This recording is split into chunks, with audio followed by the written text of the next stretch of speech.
Hey, it's Braden Lord. Welcome back to Rome Total War. And if you remember last time, we destroyed the Seleucids in a very anticlimactic fashion. They just kind of gave up. And we took some more cities from the Egyptians. It took one more, I believe.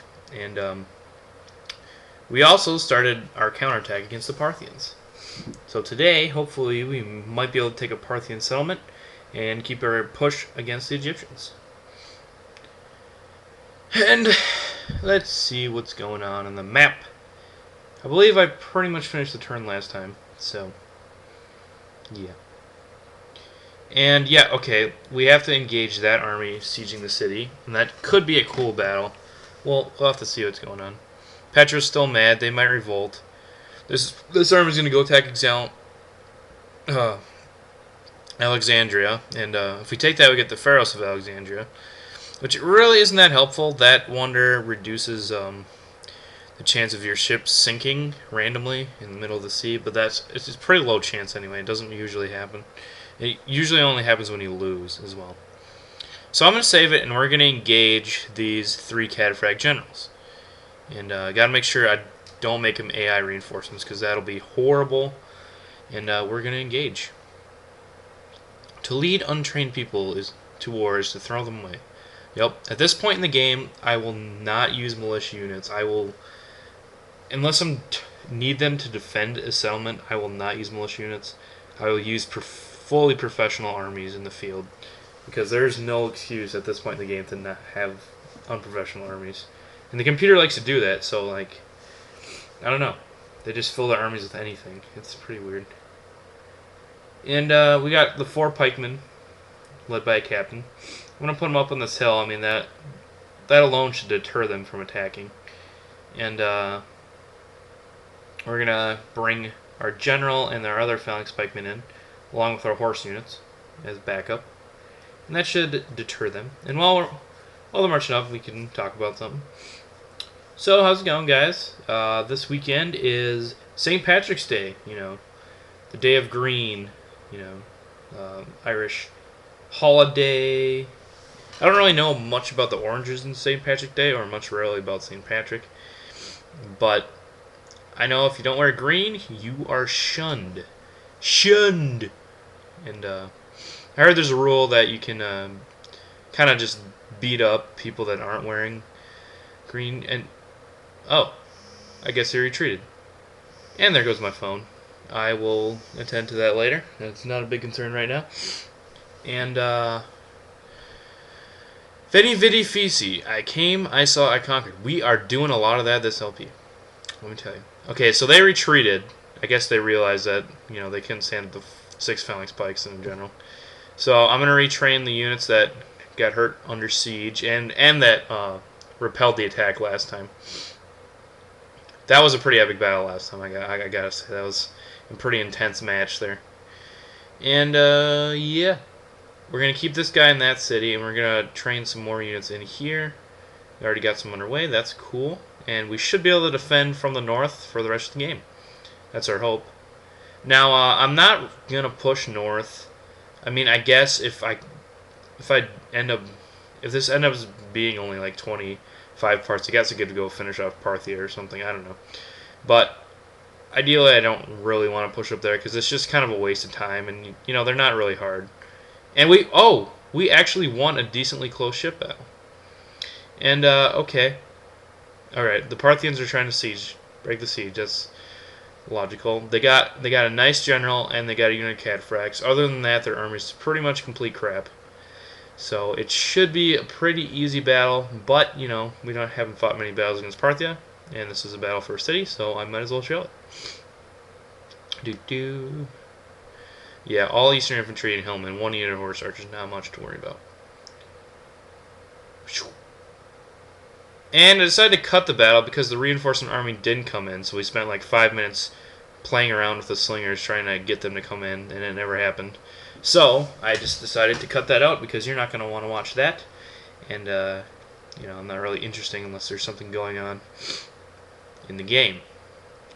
And we have enough movement to attack Alexandria. And as if you notice here, we're on a bridge, and Alexandria is... We can siege Alexandria while being on the bridge, so that if an enemy army attacks us, we have the river advantage. Kind of like in Antioch, if you remember from way back earlier in the LP. It's kind of the same situation. And Petra did not revolt, they just rioted, and they damaged the temple, so we're going to have to repair that, and we're going to have to retrain some of our troops, because I don't know if any of them died, but a couple of them might have. Got this little Egyptian army still hanging around here. And we're going to merge some units and pull them out so that we can fit more room for peasants, for extra garrison strength. Just all around a good idea. And there's really nothing in that army. There's onagers, but they're not really a problem unless they have lots of protecting units. Then they become very deadly. And it's got a good distance to cavalry panel, good squalor, good, it's got a lot of unhappiness. Hopefully we're going to be able to control this settlement, because rebellions can be particularly annoying. And Taxa here, we're going to train a couple of archers just in case. And in Seleucia, anything we need to do? No, it looks pretty good. And after we take Palmyra, which I'm pretty sure we can, I'm going to send one of those generals over there to assist and attack the Parthian city over there. And everything's looking good on the west as well. No Macedonian invasions, not that I expect them to. Again, the computer really hates to attack overseas unless they kind of have to, or they're already at war with you. Then they will. But we have no reason to go to war, and they have no reason to attack us, I love them, they love me, we're good trade partners. What more do we need? And I'm going to pull out, again, all the injured units. And they're at yellow, they're at blue now, so that they won't revolt. In lower blue levels, they have a chance to riot, but they will not revolt unless they're red, which is pretty awesome. And we did lose a spy in Rhodes. I guess we had agents in here. I could have used them to see what's going on in Macedon, but, whatever. And one of our family members in Ankara died. Not a big deal. There was a supporting family member, so no problem. And it's not really a major settlement. And Sidon is done producing. We could get the next temple. And Hetra, they got stone walls, so they're pretty well defended now.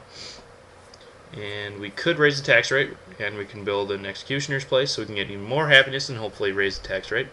Speaking of happiness, we're going to get some in Seleucia and Petra. You keep doing what you're doing. It was just showing me that it repaired the temple from last time. And Alexandria is looking good. Memphis doesn't look like it has much garrison. I think the Egyptians are really on their way out. I think they're doomed, to be honest. There's really nothing they can do. In Damascus, all can have left is build the Temple of Zeus. And we can raise the tax rate for a couple turns. And look at all that trade we're getting with Macedon. That's awesome. And nothing new happening in the north, so we're going to save it. We're going to end that turn. Going to end that turn, end the turn, end that turn. Oh, another... Oh, man, we're doing good in the ship battles this episode. We are losing a few fleets, but, I mean, we're winning the ship battles, which is awesome. And Greek logic wasn't founded, so, I mean, I guess nothing was logical before. Whatever. And more buildings produced. See, that wonder is really coming in handy. With all this extra money, we can afford all these expensive buildings, and because of that one wonder that reduces the time of construction, we're saving turns all over the place, and we're just able to build up our cities extremely fast, way faster than normal, which is awesome. So we have a huge advantage in building production, which is great. And yeah, we're still going to build economic. I'm kind of trying to go back to happiness a little bit, kind of focus on happiness and then economic, because our economy is doing really good right now, so we don't really need more economy buildings. If the city's happy, I will not care, but otherwise we're going to try to focus on happiness. And Petra's up to yellow, which is cool. And we could get Cappadocian cavalry here, but, we really need to quell the population first. That's really our main problem at the moment. And We can retrain a lot of these guys here, except the bronze shields. So I might retrain some of these guys. And we're going to probably send out this general to attack a Parthian settlement near us. Because there's quite a few over in this desert area. And we can take out some of them. And they got two Parthian towns there. And those will probably be the last ones we take in the LP, to be honest. So we're going to end the turn. The Parthian army might attack. And Egypt wants a ceasefire, and they want money. No. First of all. And second of all, if you want a ceasefire, let's see if you give up every region except your capital. Let's do it. So that means they have 5 regions left. And nope, they're not going to give them up. I'm pretty sure that they wouldn't, but it was worth a try, you know. And, oh, did I see what I thought I saw there? Yeah, their capital has a plague, which isn't good. Hopefully that dissipates before we take it. We got 8 turns, so I think we'll be okay. We're the strongest faction. Rhodes is almost done building stuff for now, which is cool. We're going to build some more peasants. We haven't trained garrison in a while. Build another temple here. Some more troops. Garrison, never a bad thing. Tarxa, Arty Town, is done building. So we're going to pump that down to low tax rate so it gets lots more growth. And same with Damascus. And we can afford to do this now too, which is cool.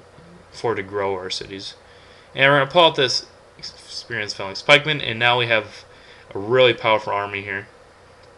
And it looks like their general died of old age, so that's fortunate for us. And they'll probably just roll over and die at some point, which will be cool. Because you know, the AI doesn't really value cities that don't have a general as much as they do cities with a general, so they probably won't sally forth at any point. We'll see though. And we'll see. Okay, what happens? What's to happen? Oh, if we take everybody out, they're at 35, so that is not good. There'll be a few more turns, a couple more buildings until we can move out of Petra. And Egypt's still not attacking, but they are trying to break our blockade. And here comes Parthia again. Maybe they'll fight it out. If not, I will see you when the battle's done. And nope. The second army never came again, so we ended up just massacring the first army with ranged troops and lost no casualties. Took no casualties, so pretty boring, long, and simple battle. And again, I don't like to auto-manage ever, because, you know, in a situation like that, the auto-manage would make you lose troops, and I was able to win that battle without losing anyone. So there you go. And yeah, auto-managing really does not help, because it doesn't take into account any kind of ranged unit advantage, because like my armies have lots of ranged units, and they can just pepper the enemy and take lots of casualties before the lions even meet and demoralize them. And if I auto-managed, I would have a worse time for sure. And Antioch, I'm going to build the large city stables, which in 5 turns I will be able to build Cappadocian cavalry. And I'll be able to show those guys off, though they're really powerful. I'll probably use them in one of the last campaigns against Parthia, and I'll show them off because they are really powerful. They have the same stats as cataphracts, and really the difference between them is cataphracts don't have shields, and Cappadocian Cav do. And cataphracts have a secondary weapon, the mace, which is super effective against armored units. It's really powerful, but the Cappadocian guys only have lances. So there's a trade-off there. The shield protects them against missiles better, and the mace helps them defeat armored foes better. So it's a trade-off, you know. Personally, I like cataphracts better, but I'm not gonna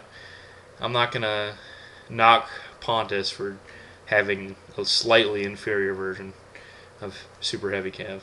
Because, I mean, everything else in Pontus is just amazing. And, oh, victory! Well, that means all our victory conditions have been satisfied, which I believe was to defeat Thrace. So that means Thrace has been defeated somewhere. And, well, obviously I'm going to continue playing because my goals aren't met. But this is just to show you the short campaign victory screen for Pontus here. So yeah, we would have won regardless. Even if we were playing an actual short campaign, we would have won. So cool. Yeah, and Thrace was destroyed. So that was our secondary objective. I think our two objectives were to destroy Thrace and Armenia. So that's that. And in Jerusalem, we're gonna go economic still, because they seem to be really happy. And Petra is in the orange or in the green, which is pretty cool. We're probably gonna just retrain our guys and then go from there. We can pull out our less spacious units, and they're still green. So let's move our injured units back in and retrain them.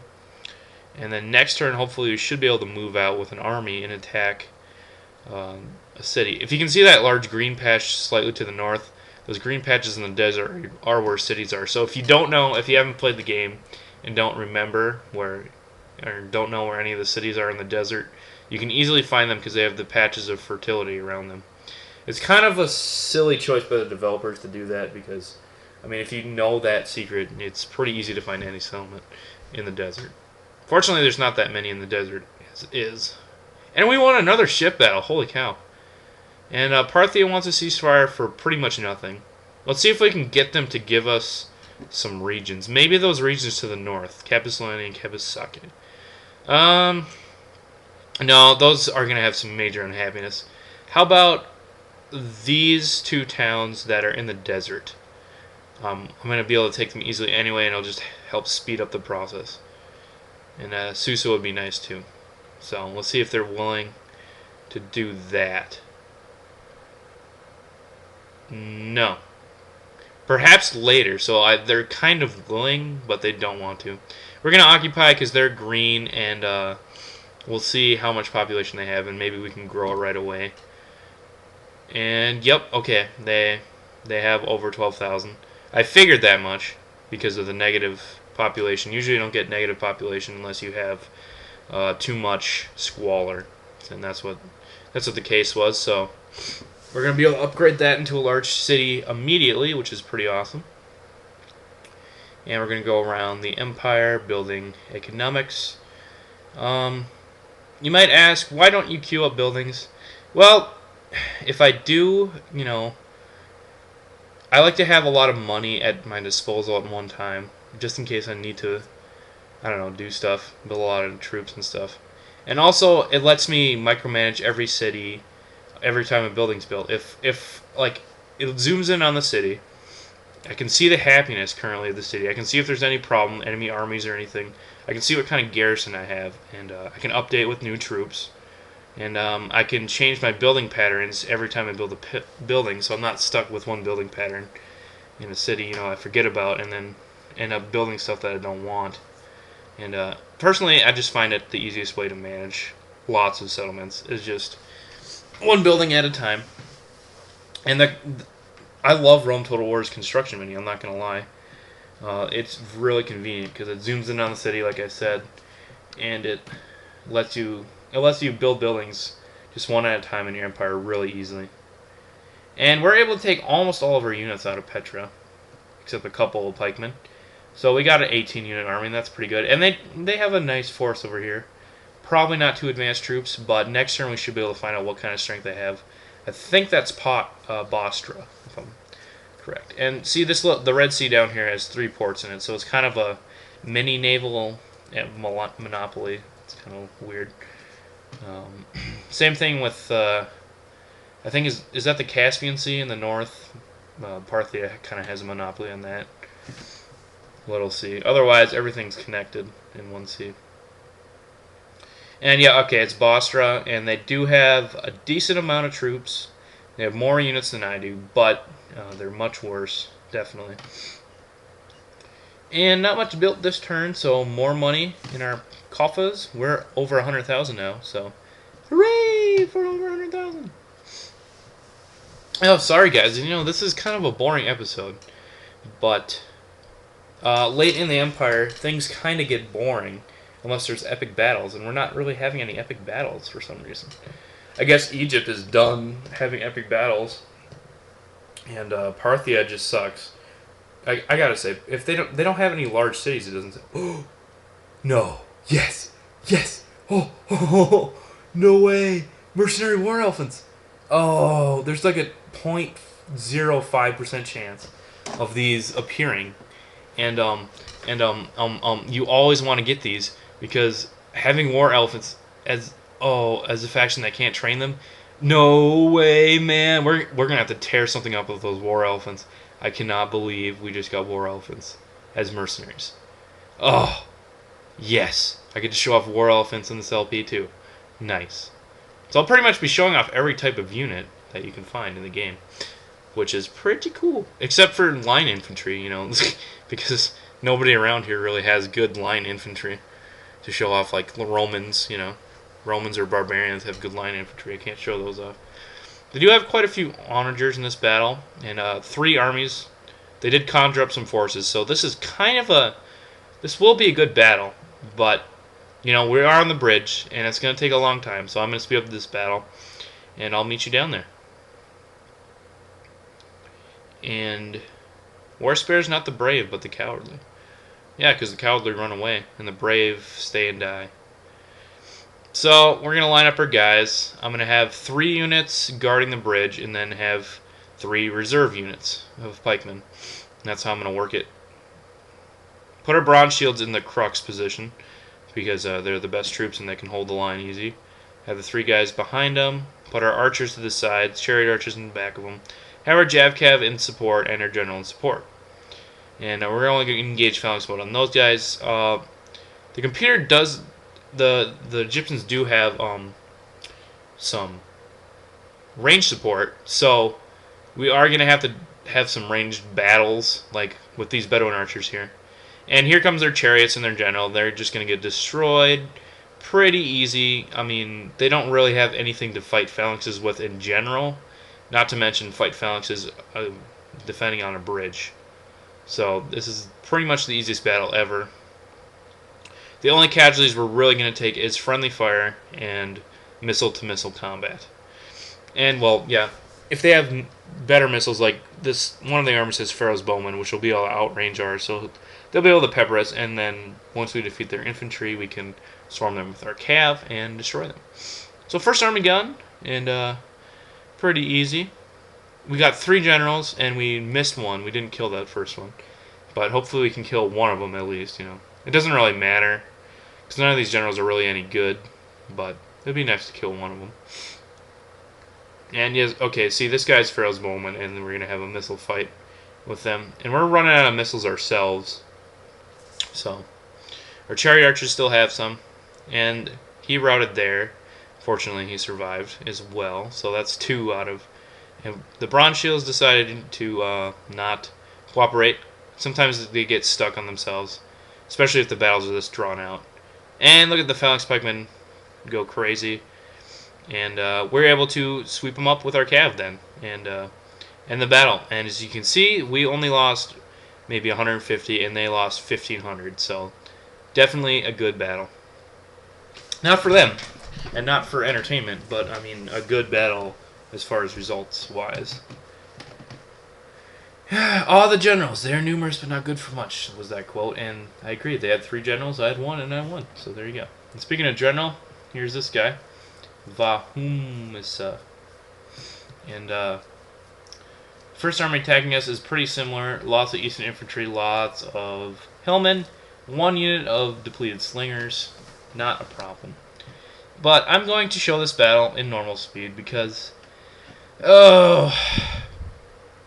We haven't really fought Parthia in a pitched battle of an actual army, so I'm going to show you how bad they are and how good Pontus is. You've seen how good Pontus is. You'll see how bad they are.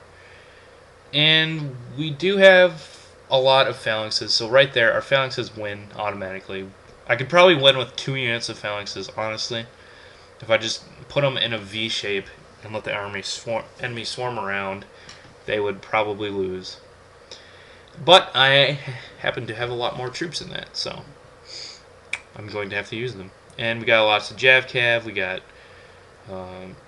Scythe Chariots. We're not going to use Scythe Chariots in this battle because they have a lot of spearmen, but as soon as they get to our line, the Scythe Chariots will demoralize them because there's just the presence of them on the battlefield is enough to demoralize the enemy, which is what we want.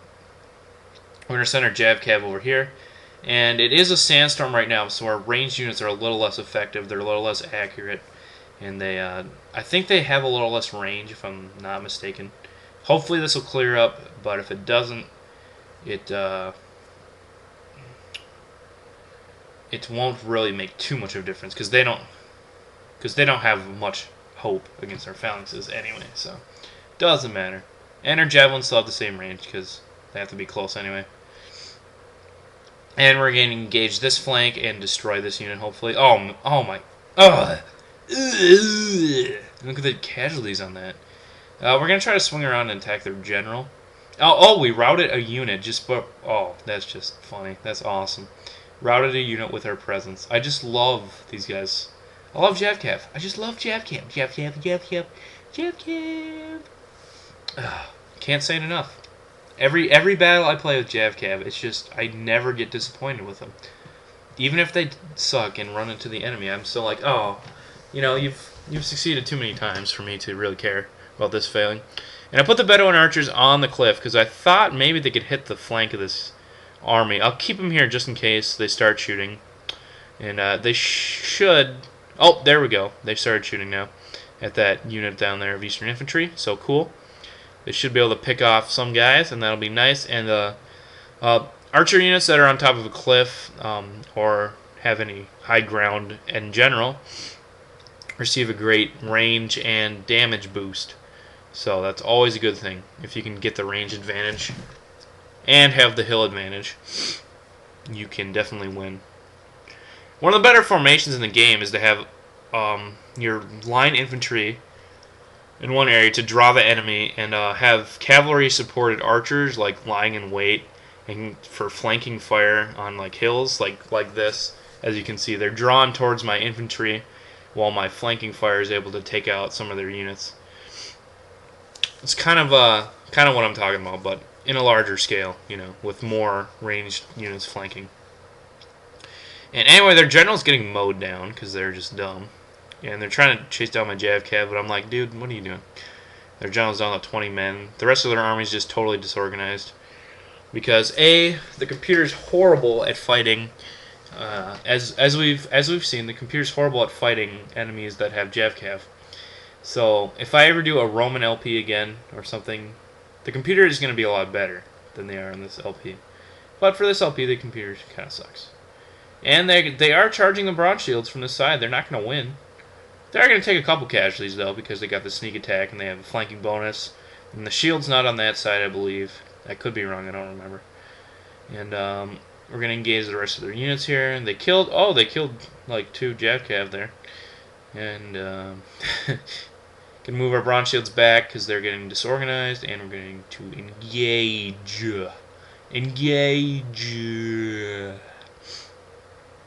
The enemy. And we should have enough to defeat them at this point. Our archers are going to pepper them, and we might just charge them with our Jav Cav just to get it over with. Just because I'm lazy. Although I hate charging spearmen of any type with cavalry, because you do take casualties, even if they are crappy Eastern Infantry. Which is unfortunate. And these units are getting up to my Bedouin archers, but they should be able to handle themselves pretty easily. Oh, they're charging out their slingers now. Oh, wait. Never mind. And they're routing, so we're going to speed it up. Oh, they got one unit. Oh, they're going to win now. Oh, the sandstorm cleared, so our units have more range. Hooray! We're going to charge this unit of hillmen. Boom. Lost some light cav there. And boom. Lost some of the friendly fire there. And I'm going to charge this unit. And have our guys shoot at them as they're trying to... It's the last unit, you know, he's going to take out my whole army, you know. And boom. End the battle, because I don't really feel like taking friendly fire there. And Valor is superior to numbers, yes, I agree. Because if you have 1,000 guys, and the enemy has 1, and all your guys run away, you know, the 1-1. The 1-1. 1-1-1. 1-1. That's why I hate English, you know, you can get phrases like that, like 1-1. Like, okay, who won the race? Oh, number 1 won. It's like, what? Okay, repeat yourself. Number 1, 1. You know, English has problems like that. And, you know, other languages do too. But English, in general, has the most kinds of problems like that. Because, you know, it's kind of a hodgepodge language. I'm not going to lie. It was... Anglo-Saxon, in my opinion, was a lot better. It was rougher, but it didn't have these kind of problems. And, you know, English does sound nice, I guess. But it's really hard to learn. And I don't know why we force it on the rest of the world. And the rest of the world, we should all speak Latin or something. I don't know, something that makes more sense and that everybody would be able to identify with their own language. Although, you know, the Asian countries and Africa, they don't really have Latin influence as Europe does. So, you know, it'd be hard to pick a universal language. Which I guess is why we're choosing English, because English is the hardest language, so we want the world to suffer or something. I don't know. Anyway, as you can see, we're moving an army eastward to attack Sidon, and we got those mercenary war elephants. Just making sure over here that everything is good and peachy, no surprise attacks from the Egyptians. Apparently the guy in Pergamum is their faction heir now, which is okay, I guess. He's young. I don't know why I picked him, I guess. Maybe he's a direct son of the old faction leader. That could be. And the guy in Alexandria is going to try to sally forth. They really don't have anything. Again, onagers can be devastating, but unsupported, they are pretty much useless. So I'll see you at the end. And boom. End of the battle, they killed 15, I killed 150, 10 times the ratio. And yeah, pretty easy. Didn't end up killing the secondary general because he didn't have time to get in. But we took the city. We're going to exterminate, and that's $25,000 we get to add to our treasury. And oh, you're going to demand a city now. I'm not even going to try to demand stuff because you're just being a piece of poop. You know that? Piece of poop. And we should be able to engage Susa and build rams. No, what? Dude, the stone wall. Let's build a balanced force just in case we want a siege attack. Because they do only have 2 units, but I kind of want to draw that general out to fighting. Just so I can use my war elephants and just totally decimate some guys with those. And Antioch did finish those elite cavalry stables. So here's Cappadocian cavalry. And 10, 9, and 20. So look at it, 16 armor. That's pretty good. I'm not going to say amazing, because Cataphracts actually have more, if you can believe it. They have a lot more. Because Cappadocian cavalry take like 4 out of their armor and put it into their shield stat, whereas you know, as I said before, Cataphracts don't have shields. And just going around building economic in the kingdom. All is looking swell and well. Gonna destroy the Egyptian temple here, Temple of Zeus, for the win. Put down the low tax rate just so they get used to it, because I'm probably gonna try to move out before they can get any more troops built. And we're going to engage in Memphis. We can't build Cappadocian cavalry here, which is interesting. Maybe in one of these cities we can. So we'll train some bronze shields. And hopefully those guys will get some good use from Antioch, the Cappadocian cav. And we're going to blockade this port here of the Siwa.